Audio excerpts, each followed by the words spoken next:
નીચ નાલાયકો સુધરી જાઓ અને જો એટલી જ બધી હવસ હોય તો બીજા બધા ઘણા બધા રસ્તા છે તમારી હવસ પૂરી કરવાના. રોજ આવી બાળકીઓની જિંદગી પીંખાઈ જશે અને રોજ કાયદા ઘડવામાં આવશે, રોજ કડક કાર્યવાહી કરવામાં આવશે. પરંતુ જો જ્યાં સુધી આવા લંપટ શિક્ષકો, લંપટ આચાર્ય કે જેને હવસ છે, જે હવસખોરો છે, નાની નાની બાળકીઓને જોઈને જેમના મગજમાં એક વિકૃતિ આવી જાય છે, એવા શિક્ષકો પર કાર્યવાહી નહીં કરીએ ત્યાં સુધી આવા શિક્ષકો સુધરવાનું નામ લેશે નહીં.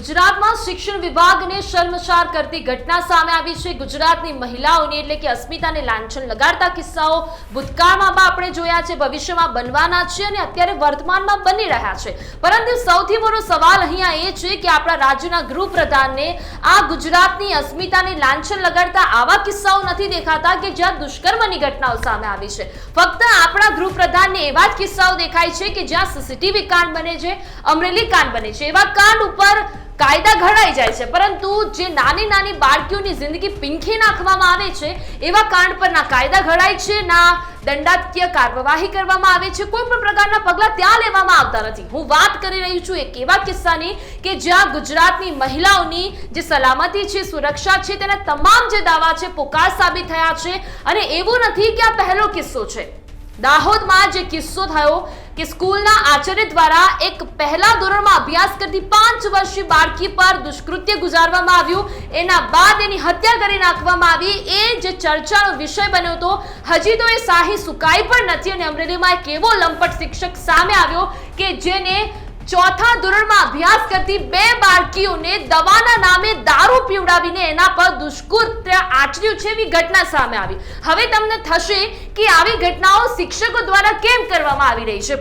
પહેલા મારો સૌથી મોટો સવાલ એ છે કે શિક્ષકોને પહેલા મોકળું મેદાન આપણા દ્વારા આપવામાં આવે છે. કારણ કે જો શિક્ષક આપણા બાળકને લાફો મારે તો આપણે એવું કહીએ છીએ કે મારા બાળકને તમે મારશો નહીં. પરંતુ જો એને એવી જ લાલ આંખ કરતા શીખવાડી હોય કે શિક્ષક હોય કે પછી બીજું કોઈ નેતા હોય, અધિકારી હોય, કોઈ પણ વ્યક્તિ તમારા પર જો લાલ આંખ કરે, તમને ડરાવવા ધમકાવવાની કોશિશ કરે તો એના પર કાર્યવાહી તમે ખુદ કરતા શીખો. પરંતુ ના, આવું આપણે આપણા બાળકોને પણ શીખવાડતા નથી. અમરેલીમાં લંપટ શિક્ષક મહેન્દ્ર કાવઠિયા સામે જે કડક કાર્યવાહી કરવામાં આવી એ તો આપ સર્વે જોયું, પરંતુ એ દીકરીઓનું શું, એ નાની નાની ભૂલકીઓનું શું કે જે આવા હવસખોરોનો શિકાર બની જાય છે. નીચ નાલાયકો સુધરી જાઓ અને જો એટલી જ બધી હવસ હોય તો બીજા બધા ઘણા બધા રસ્તા છે તમારી હવસ પૂરી કરવાના. પરંતુ આવા શિક્ષકોને જો આપણે મોકળું મેદાન આપીશું તો આવા શિક્ષકો સુધરશે નહીં.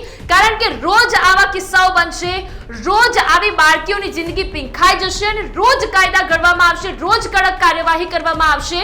પરંતુ જો જ્યાં સુધી આવા લંપટ શિક્ષકો, લંપટ આચાર્ય કે જેને હવસ છે, જે હવસખોરો છે, નાની નાની બાળકીઓને જોઈને જેમના મગજમાં એક વિકૃતિ આવી જાય છે, એવા શિક્ષકો પર કાર્યવાહી નહીં કરીએ ત્યાં સુધી આવા શિક્ષકો સુધરવાનું નામ લેશે નહીં. હજી પણ કહું છું કે જો તમને આવી નાની નાની બાળકીને પીંખી નાખવાનો શોખ હોય તો ગુજરાતમાં ઘણા બધા એવા રસ્તા છે કે જ્યાં તમે તમારી હવસ પૂરી કરી શકો, પણ તમારો હવસનો શિકાર આવી નાની ભૂલકીઓને ના બનાવશો, ફૂલ જેવી બાળકીઓને તમારા હવસનો શિકાર ન બનાવશો. અને શરમ કરો, તમે નીચ, નફ્ફટ, નાલાયક શિક્ષકો કહેવાઓ કે તમે દારૂના નામે, શરદી થઈ છે ને સિરપ પીવડાવવાના નામે બાળકીને તમે ગ્લાસમાં દારૂ આપી દીધો, ફોનમાં એવા અશ્લીલ વિડીયો બતાવ્યા જે અમે તમને કંઈ પણ નથી શકતા અને કહેવા જઈએ તો અમને પણ શરમ આવે છે. એટલે ફક્ત અહીંયાથી સંદેશો એટલો જ છે કે તમારા બાળકોને એટલા તમે વસ્તુઓ જે છે તે શીખવાડો, એટલી જ જે શિક્ષકો છે એમને પણ,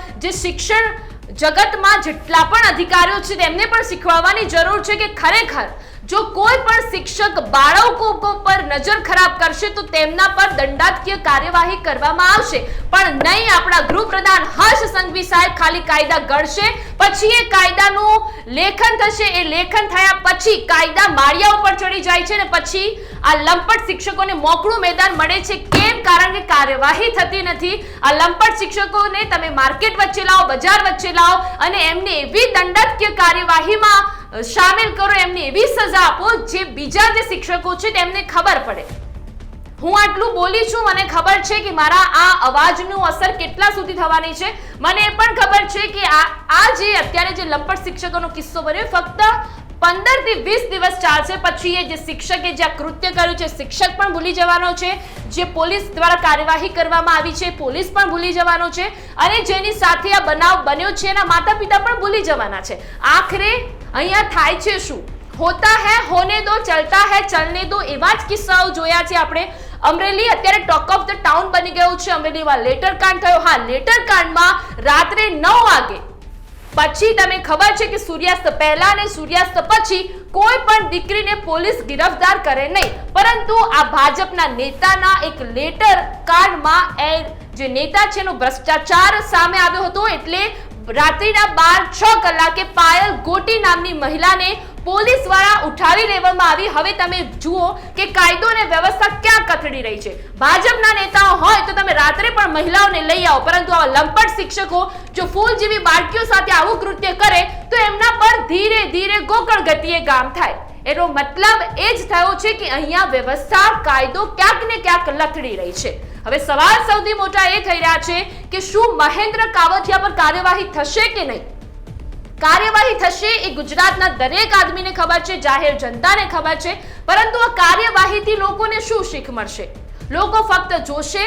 એમને ખબર છે કે શિક્ષણ વિભાગ આ સાથે ગુજરાત સરકાર, ગુજરાત પોલીસ કાર્યવાહી કરી રહી છે, પરંતુ આ બધું જ ભૂલાઈ જશે. જેમ આપણે મોરબીનો એ ઝૂલતો પુલ ભૂલી ગયા, અગ્નિકાંડ ભૂલી ગયા, અત્યારે જે મર્ચન્ટ કોલેજમાં 19 વર્ષીય ઉર્વશી શ્રીમાળીની જે હત્યા થઈ એ આપણે ભૂલી ગયા, અને કદાચ આ કિસ્સો પણ આપણે ભૂલી જઈશું. પરંતુ એવા દાખલા કેમ આપણા દ્વારા બેસાડવામાં નથી આવતા જેથી લોકોને યાદ રહે કે હા, જો હવે શિક્ષક કોઈના પણ સાથે ખરાબ કૃત્ય કરશે તો એની કાર્યવાહી આ પ્રમાણે થશે. એના માટે અલગ કાયદા કેમ નહીં?